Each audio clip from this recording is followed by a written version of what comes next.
Padre eterno, te damos gracias, Señor, por un día más de vida que tú nos estás regalando.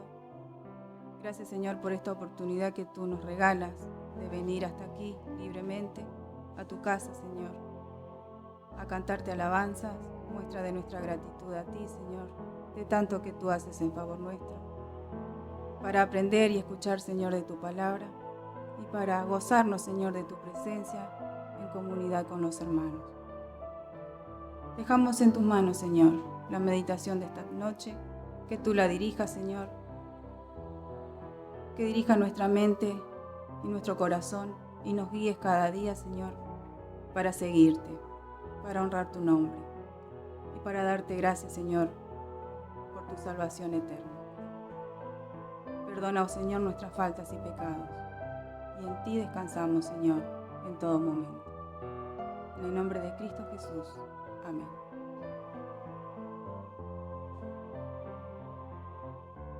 Bueno, el salmo que, si recuerdan, el salmo que se leyó, el Salmo 24, el Rey de la Gloria.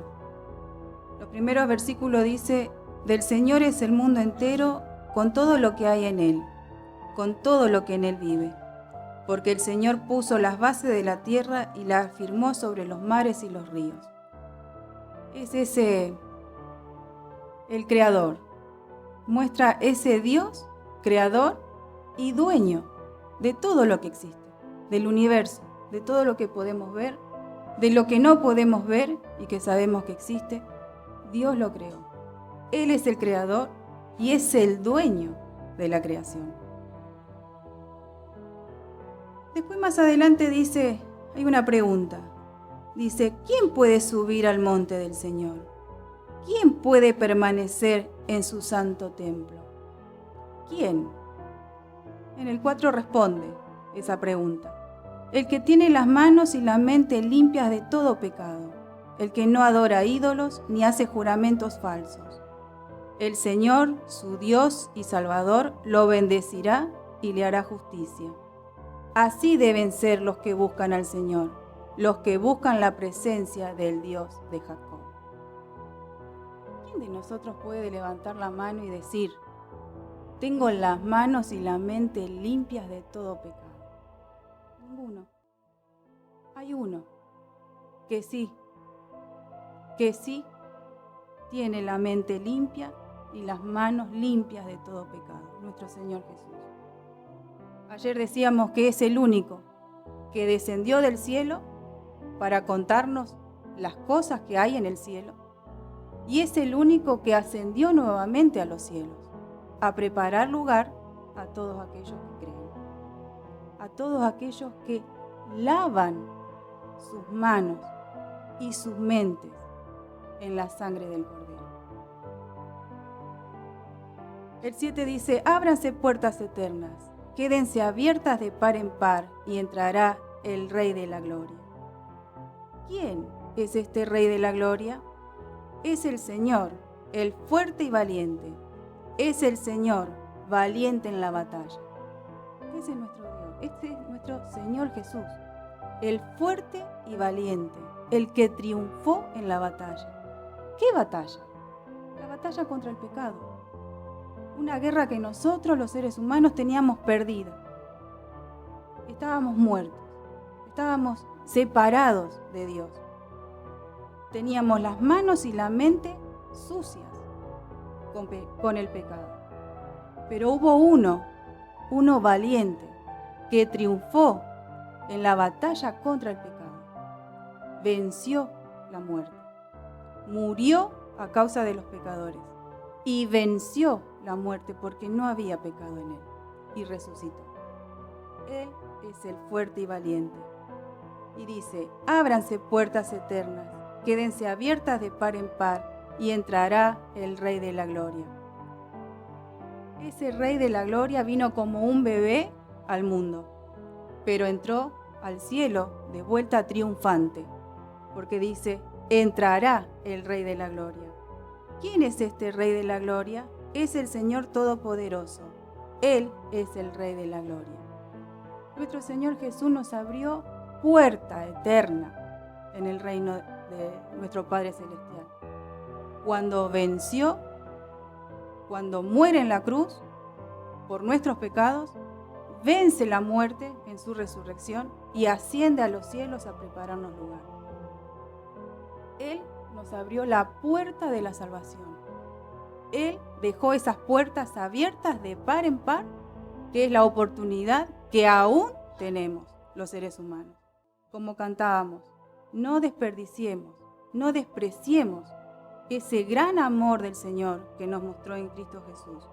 Las puertas del cielo están abiertas, no porque lo merezcamos, no porque merecemos ir al cielo, no, porque nuestro Señor Jesús, que fue, abrió esas puertas y están abiertas para nosotros. Eso es lo que leímos en Lucas, en el Evangelio de Lucas. Se leyó acerca de la muerte de Jesús. Fue de modo recordatorio. Ya el mes pasado, casi todo el mes, hablamos de la muerte y resurrección de nuestro Señor Jesucristo. Pero era necesario mencionarlo en este momento. Por esta causa, Cristo murió en la cruz. Padeció la muerte de la cruz, que después en la lectura de Hebreos lo menciona.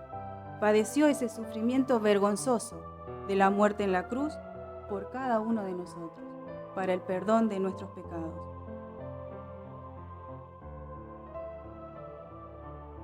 Si comparamos vamos a complementar con un versículo que se encuentra en Juan 19, que aquí habla sencillamente de la muerte de Jesús, que dice: Jesús gritó con fuerza y dijo: Padre, en tus manos encomiendo mi espíritu, y al decir esto, murió. Pero después acontece, 19:34 dice: uno de los soldados le atravesó el costado con una lanza, y al momento salió sangre y agua. Que es esa sangre, ese agua que nos lava y nos limpia de todo pecado, esa sangre derramada en sacrificio por nuestros pecados. Eso fue la muerte de nuestro Señor Jesús en la cruz. Después el versículo 47, y esto es lo que quiero compartir con ustedes, lo que continúa. Dice: cuando el capitán romano vio lo que había pasado, alabó a Dios diciendo: de veras, este hombre era inocente. Y después dice: toda la multitud que estaba presente y que vio lo que había pasado, se fue de allí golpeándose el pecho. Todos los conocidos de Jesús se mantenían a distancia. También las mujeres que lo habían seguido desde Galilea estaban allí mirando. 3 personajes menciona acá. El capitán romano, que viendo lo acontecido, recuerdan que el pasaje arranca diciendo que se había oscurecido la tierra completamente. Anteriormente las palabras de Jesús, en ningún momento renegó de su Dios. Él hablaba de Padre. Padre. Se refería a su Dios y se dirigía a nuestro Señor como Padre, con todo amor a su Padre celestial. Pero el capitán romano dice, después de haber visto todas estas cosas, alabó a Dios diciendo: de veras este hombre era inocente. Y nosotros podemos decir: Jesús es inocente, era inocente. Era el justo muriendo por los injustos. Era el inocente muriendo por pecadores como nosotros. Menciona a una multitud después. Alabó a Dios. Alabó a Dios diciendo que ese hombre era inocente. Pero vamos al siguiente, dice: toda la multitud estaba presente y vio lo que había pasado. Se fue de allí golpeándose el pecho. Golpearse el pecho es una señal visible de una aflicción, de un dolor. Es algo emocional. La Escritura no nos declara que hayan creído, que hayan dirigido a Dios en arrepentimiento. No lo dicen las Escrituras. pero sí muestra una señal emocional, una muestra emocional, una actitud de emoción de esa multitud. Multitud es mucha gente. Y es una pregunta para nosotros. ¿Qué causa la muerte de nuestro Señor Jesús? El recordar su muerte, los padecimientos de nuestro Señor Jesús en la cruz por nosotros, por nuestros pecados, para salvarnos. ¿Qué emoción causa en nosotros? ¿Es solamente emoción? ¿Es una simple emoción de culpabilidad, de dolor, de aflicción? ¿O realmente nos arrepentimos? Ese arrepentimiento profundo de decir, en mi lugar, fue por mí, fue a causa de mis manchas, de mis manos sucias, de mi mente sucia a causa del pecado. Por mí, este hombre inocente estaba muriendo en la cruz. Eso es arrepentimiento. Odio pecar. No quiero pecar, porque mi pecado llevó al Señor a la cruz, a derramar su sangre por mí en la cruz. No podemos asegurar, no dice que se arrepintieron. Del capitán romano sí expresa que alabó a Dios, pero de la multitud simplemente dice que se emocionó, estaba conmocionada la gente. Y una pregunta para nosotros. Cuando vemos la imagen de la cruz, que Cristo ya no está ahí, pero es esa imagen que tenemos de nuestro Salvador, la cruz. ¿Qué causa en nosotros? ¿Causa emoción, simplemente emoción de saber que un inocente padeció tanta aflicción, tanto dolor, tanta angustia, tanto sufrimiento en la cruz? ¿O realmente lo siento que fue por mí, fue a causa de mí, de mi pecado? Después el Señor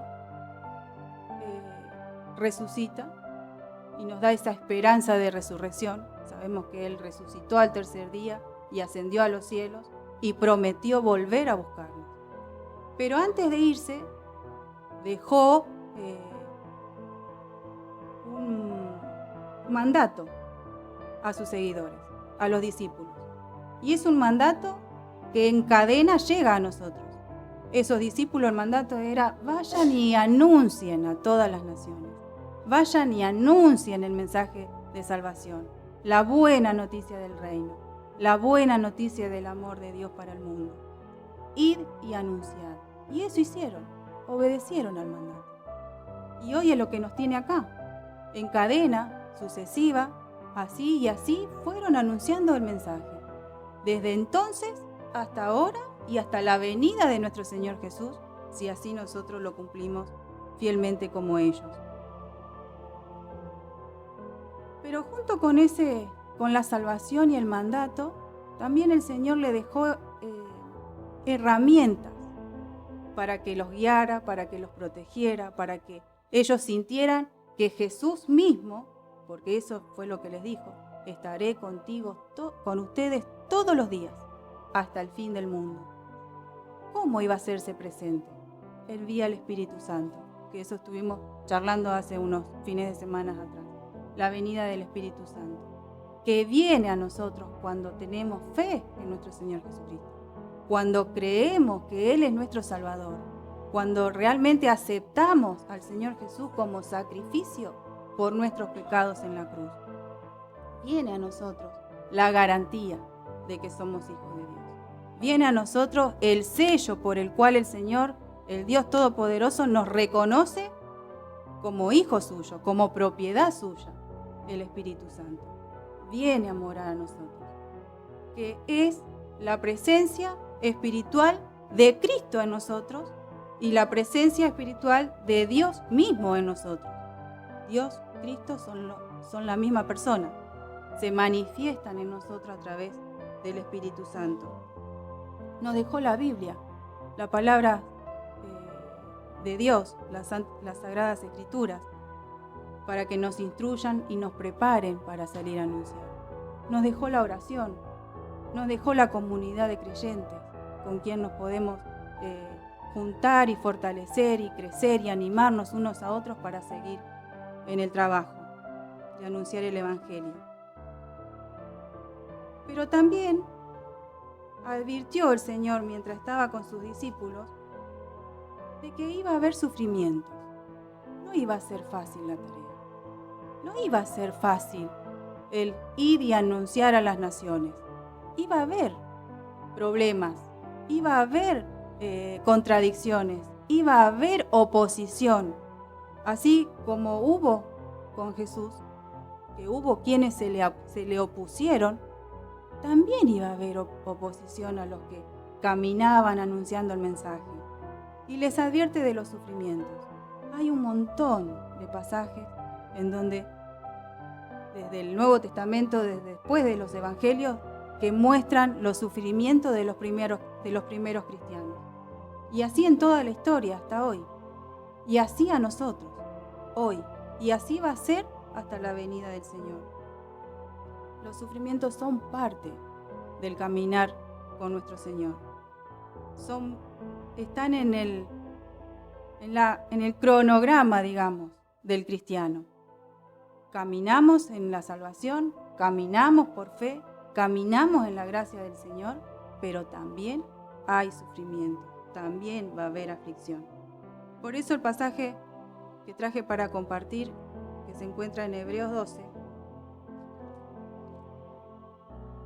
comienza diciendo: por eso nosotros, teniendo a nuestro alrededor tantas personas que han demostrado su fe, dejemos a un lado todo lo que nos estorba y el pecado que nos enreda, y corramos con fortaleza la carrera que tenemos por delante.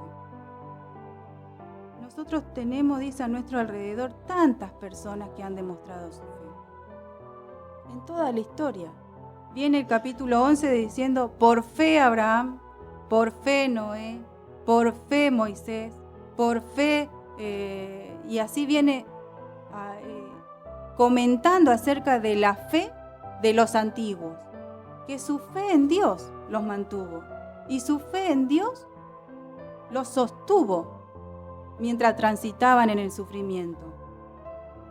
Y también entre nosotros ahora, presente, en el tiempo presente, hemos tenido y tenemos personas que admiramos su fe. Somos seres humanos y cada uno tenemos nuestras debilidades, pero la fe se demuestra, la fe se ve y la fe contagia. Eso lo podemos ver entre nosotros. Dice, teniendo tantas personas, que han demostrado su fe, dejemos a un lado todo lo que nos estorba y el pecado que nos enreda, y corramos con fortaleza la carrera que tenemos por delante. Fijemos nuestra mirada en Jesús, pues de Él procede nuestra fe y Él es quien la perfecciona. Y este versículo es el protagonismo del Señor Jesús. Dice, fijemos nuestra mirada en Jesús, pues de Él procede nuestra fe y Él es quien la perfecciona. Nuestra fe inicia con el Señor Jesús y Él la perfecciona. Él es el principio de nuestra salvación hasta el final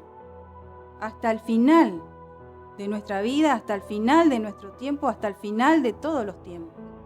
Inicia con Él y Él nos perfecciona. Él nos mantiene. Ayer decíamos entre las mujeres, su gracia. El gran amor de Dios que nos tuvo y que nos dio a Jesucristo, su gracia nos perfecciona, su gracia nos mantiene, su gracia nos hace permanecer en sus caminos, su gracia nos fortalece, nos anima a seguir caminando. Él es quien da origen y quien la perfecciona. Dice, Jesús soportó la cruz sin hacer caso de lo vergonzoso sin hacer caso de lo vergonzoso de esa muerte, porque sabía que después del sufrimiento tendría gozo y alegría, y se sentó a la derecha de Dios. Si nos ponemos a pensar en los sufrimientos del Señor Jesús, que ahora mencionamos que el Señor murió en la cruz, pero si reflexionamos en los sufrimientos, ¿qué sufrimiento o qué padecimiento podemos vivir nosotros como seres humanos que Él no haya padecido, que Él no haya pasado por nosotros, que Él no lo haya hecho por nosotros? El dolor. Yo hice una lista acá para no dejar de mencionar. La humillación. Se humilló a sí mismo para morir en la cruz. El dolor, varón de dolores, dice en las Escrituras en el Antiguo Testamento. La vergüenza, lo vergonzoso de muerte en la cruz. La soledad, estaba solo, sus discípulos se habían alejado, a distancia miraban, en el texto que leímos en Lucas, a distancia estaban sus conocidos. Como hombre sin ningún beneficio, no tuvo ningún beneficio como hombre, ningún privilegio, siendo el Hijo de Dios. La peor condena, siendo inocente, y fue despreciado por todos nosotros. En esa multitud, en esos que lo veían y se burlaban de él, estábamos también nosotros representados. Todos lo despreciamos, que también lo dice en Isaías. Todos lo despreciamos. ¿Qué sufrimiento que podemos estar padeciendo nosotros no lo haya sufrido el Señor Jesús? Todos.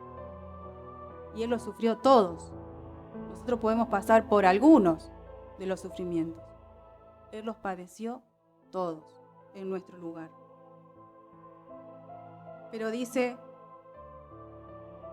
porque sabía, dice, que después del sufrimiento tendría gozo y alegría, y se sentó a la derecha del trono de Dios. El resultado. Muchas veces cuando padecemos o sufrimos o estamos pasando por una prueba, no nos centremos en el momento de la prueba. Hay que pasarlo. Sí, como seres humanos debemos sacar fuerzas de donde el Señor nos dé para soportarlo. Pero fijemos nuestra mirada en el resultado. ¿Qué hay más allá de eso? ¿Qué va a haber a la salida? ¿Qué va a haber allá? El Señor tiene algo glorioso y dice gozo y alegría. Todo lo que padeció el Señor Jesús para tener el resultado de gozo y alegría y sentarse a la derecha de Dios. Y esa es una promesa que nosotros tenemos, de sentarnos con nuestro Señor en la gran cena, eternamente, para siempre, y jamás separarnos de Él. Por lo tanto, dice, mediten en el ejemplo de Jesús, que sufrió tanta contradicción de parte de los pecadores. Por eso no se cansen ni se desanimen. Esas contradicciones y la oposición que tuvo el Señor Jesús. Él vino a contarnos, ciudadano del cielo, que bajó del cielo, vino a contarnos a nosotros pecadores, que estábamos apartados del cielo y no teníamos entrada de ninguna manera al cielo. Él vino a contarnos lo que había allá. Y nosotros lo despreciamos, no lo escuchamos. Esas fueron las contradicciones, la oposición que tuvo, el rechazo a la verdad.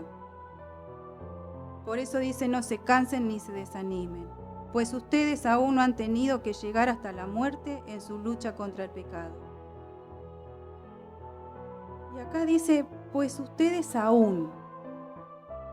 Sabemos que muchos cristianos sufrieron y padecieron y murieron a causa de su lucha contra el pecado. Acá deja como una incógnita. Aún no.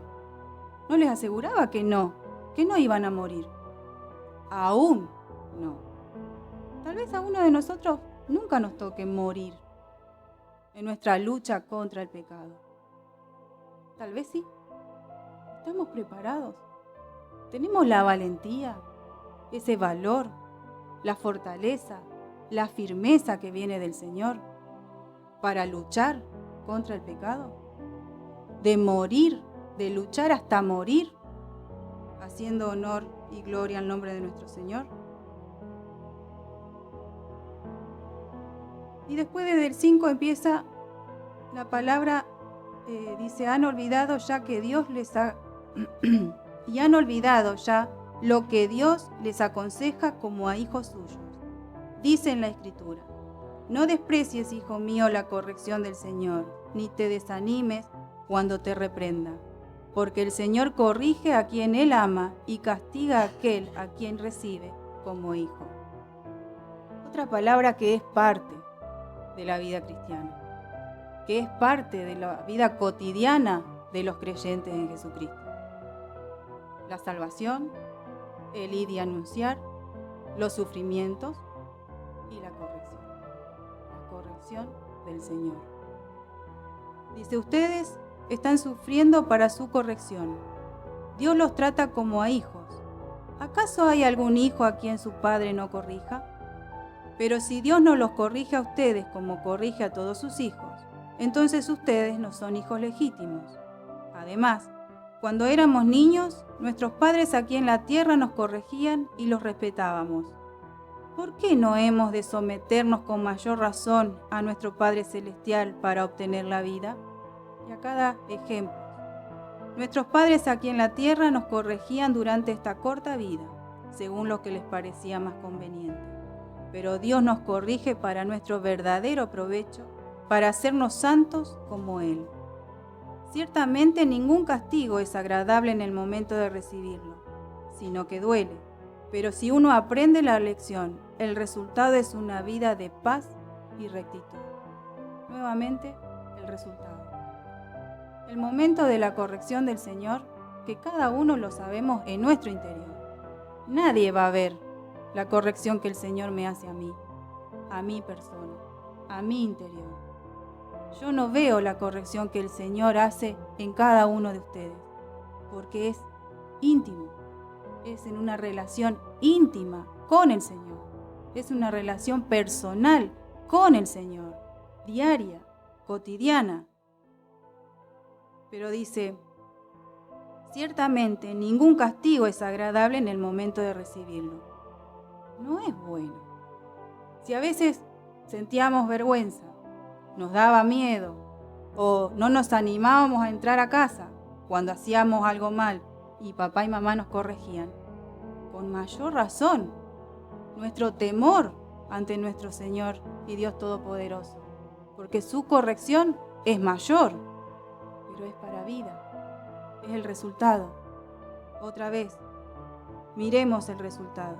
Es un resultado de una vida de paz con nuestro Creador y de rectitud, de ir derecho, de ir en la senda que Él nos trazó, de caminar derecho en sus caminos, de caminar en Cristo, porque Él es el camino recto, Él es el camino que nos lleva al Padre.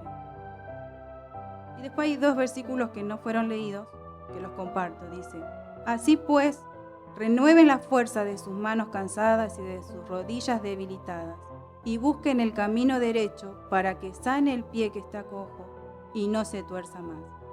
Renovemos las fuerzas de nuestras manos. Hagamos para el reino, trabajemos para el reino. Y dice, y de sus rodillas debilitadas. Es el andar, es el caminar, es el ir en pos del Señor Jesús. Renovemos nuestras fuerzas en nuestro Señor Jesús.